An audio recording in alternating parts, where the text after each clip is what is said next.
السلام عليكم ورحمة الله وبركاته نحمده ونصلي ونسلم على رسوله الكريم أما بعد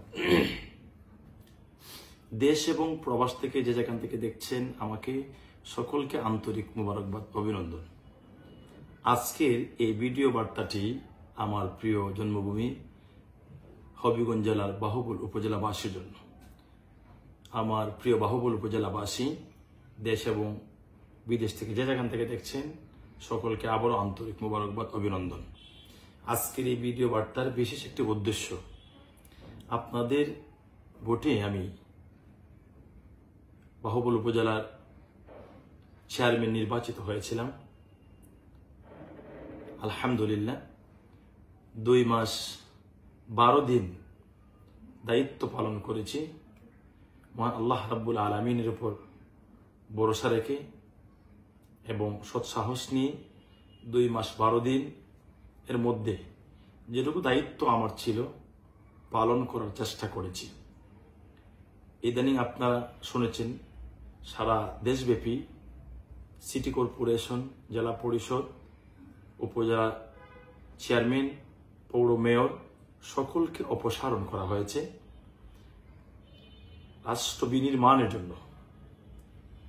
কারণ আপনারা জানেন হাজারো ঊর্ধ্বে ছাত্রছাত্রীর প্রাণের বিনিময়ে, রক্তের বিনিময়ে অনিয়ম, দুর্নীতি, ঘুষ, হত্যাযজ্ঞ এগুলার প্রতিবাদে ছাত্ররা যে আত্মত্যাগ দিয়েছে আগামী সুন্দর ভবিষ্যৎ বাংলাদেশের জন্য, যে আত্মত্যাগ, মা ছেলে হারিয়েছে, বাবা ছেলে হারিয়েছে, ভাই বোনকে হারিয়েছে, বোন ভাইকে হারিয়েছে, তাদের যে আত্মনাদ, তাদের যে কষ্ট, সেই কষ্টের তুলনায় আমাদের এই পরিষদ থেকে বিলুপ্ত করে দেওয়া মোটো একটা কষ্টের মনে হচ্ছে না আমার কাছে।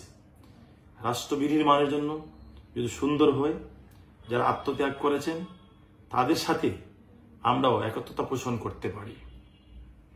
বিশেষ করে লক্ষণীয়, যখন যারা উপজেলা পরিষদকে বিলুপ্তি ঘোষণা করা হয়েছে, আমার দেশ বিদেশ থেকে মেসেঞ্জারে, হোয়াটসঅ্যাপে, ফোনে, 2টি ফোনে আমি পর্যাপ্ত কল রিসিভ করেছি। আলহামদুলিল্লাহ সকলেই আমাকে সাহস জুগিয়েছেন। আলহামদুলিল্লাহ আমি ভালো আছি, আপনারা সবাই ভালো থাকবেন, হতাশ হওয়ার কিছুই নেই। ইন্নামা আল উসরি ইউসরা, হতাশ হবেন না, আমি ভালো আছি, আপনারা আলহামদুলিল্লাহ ভালো থাকবেন। কারণ আগামী সুন্দর বাংলাদেশ আমরা চাই, সবাই বাংলাদেশের ভালো চাই। এই ভালোর জন্য যদি এটা হয়ে থাকে আলহামদুলিল্লাহ। প্রিয় বাহুবল উপজেলাবাসী, 2 মাস 12 দিন আমি আপনাদের খেদমতে ছিলাম। এর মধ্যে মানুষ ভুলের ঊর্ধ্বে নয়। যদি এর মধ্যে কোনো ত্রুটি বিচ্যুতি হয়ে থাকে, কারো দৃষ্টিগোচর হয়ে থাকে, ক্ষমা সুন্দর দৃষ্টিতে দেখবেন, এটা আমি আশা রাখি এবং প্রত্যাশা করি আমি আপনাদের কাছে। বিশেষ করে আমি একটি কথা বলতে চাই, আমার দায়িত্বকালীন সময়ে প্রায় 31 লক্ষ টাকা সরকারি বরাদ্দ উপজেলা পরিষদ আসছিল। 31 লক্ষ টাকার পুঙ্খানুপুঙ্খভাবে কাজ হচ্ছে এবং কিছু কাজ চলমান আছে। আমি ইতিমধ্যেই কাজগুলা প্রকাশ করতেছিলাম এবং সামনেও অনেক কাজ ছিল। উপজেলা পরিষদের কিছু টাকা ছিল যেগুলো সামনে পরিকল্পনা ছিল, নিজস্ব কিছু পরিকল্পনা ছিল। কিন্তু আমি আপনাদেরকে বলে দিতে চাই, আমি হয়তো উপজেলা পরিষদের চেয়ারে বসবো না, যাবো না, থাকবো না, কিন্তু আমি আপনাদেরকে আশ্বস্ত করতে চাই প্রিয় বাহুবলবাসী, আমি আপনাদের ছিলাম, আপনাদের আছি, ভবিষ্যতে আমি আপনাদের থাকবো। আমি আপনাদের হয়েই বাহুবলে আমি কাজ করব। আমার অনেকগুলি ব্যক্তিগত প্রতিশ্রুতি আছে আপনাদের সাথে, বিভিন্ন জায়গায়, বিভিন্ন মসজিদে, মাদ্রাসায় এবং স্কুলে অনেকগুলো প্রতিশ্রুতি আমার ব্যক্তিগত দেওয়া আছে আপনাদের সাথে। কসমিন কালো আপনারা হতাশ হবেন না। প্রত্যেকটি প্রতিশ্রুতি ইনশাআল্লাহ আমি বাস্তবায়ন করব। ধীরে ধীরে সময় সাপেক্ষে প্রত্যেকটি প্রতিশ্রুতি আমি ইনশাআল্লাহ বাস্তবায়ন করব। আমার জন্য আপনারা দোয়া করবেন, ভালো থাকবেন, সুস্থ থাকবেন। আপনাদের দীর্ঘায়ু এবং সুস্থতা কামনা করে আজকের মতন এখানে বিদায় নিচ্ছি। আবারও আসবো ইনশাআল্লাহ, দেখা হবে।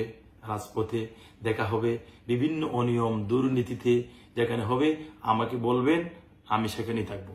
যেখানে অনিয়ম দুর্নীতি সেখানে আমাকে ডাকলেই আপনারা আমাকে আপনাদের সাথে পাবেন, সেখানেই প্রতিরোধ গড়ে তুলবেন। আমি চাই প্রত্যেকটি দুর্নীতির বিরুদ্ধে মানুষ, বাহুবলের মানুষ সোচ্চার হবে, আমাকে আপনারা পাবেন, আমি আপনাদের পাশে থাকবো। ভালো থাকুন প্রিয় বাহুবলবাসী, আপনাদের পাশে আমি থাকবো ইনশাআল্লাহ। আসসালামু আলাইকুম ওয়া রাহমাতুল্লাহি ওয়া বারাকাতুহু।